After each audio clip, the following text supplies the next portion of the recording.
Metabolic surgery, also known as bariatric surgery, is emerging as a promising treatment option for the management of type 2 diabetes. This is because lifestyle changes such as diet and exercise are no longer working for these individuals. So, in this evening's health report, Shamela Pullen sat down with a woman who did the life-changing procedure. The health report, from 364 to 260 pounds.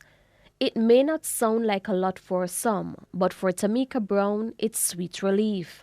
Miss Brown told us she did metabolic surgery, also known as bariatric surgery, 9 months ago after exercise and diet failed. Metabolic surgery is weight loss treatments and procedures used to treat type 2 diabetes. Miss Brown is also hypertensive and asthmatic, and so she was forced to do the procedure.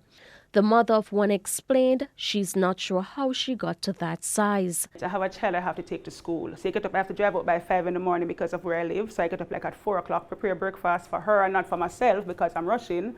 Then you have to do the school pickup after work. Then you have to do the school extra lesson. So by the time you get home in the nights and cook, eat, you're going right to your bed. So all of those eat and go bed thing, it adds up. It adds up. The constant drinking of the things that I'm not supposed to be drinking. I'm not a lover of sweet stuff, but I didn't realize the alcohol I was drinking was helping to put, because I'm not a big eater. Ms. Brown further explained that life was becoming extremely difficult and uncomfortable for her as she was unable to carry out daily activities.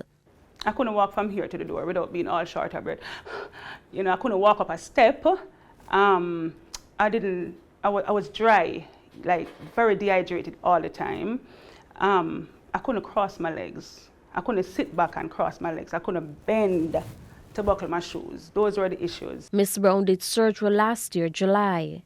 She continues to do follow-up visits with her healthcare providers to ensure her weight is kept under control. She also has this advice for persons who are in a similar situation as she was. Do little steps, look at small walking, then you start walking brisk, then you can start jog. Because it's not everybody can actually afford a gym.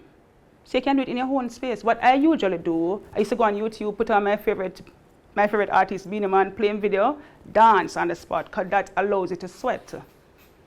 And those little small steps is a big step. With her health report, I'm Shamela Pullen wishing you good health. The health report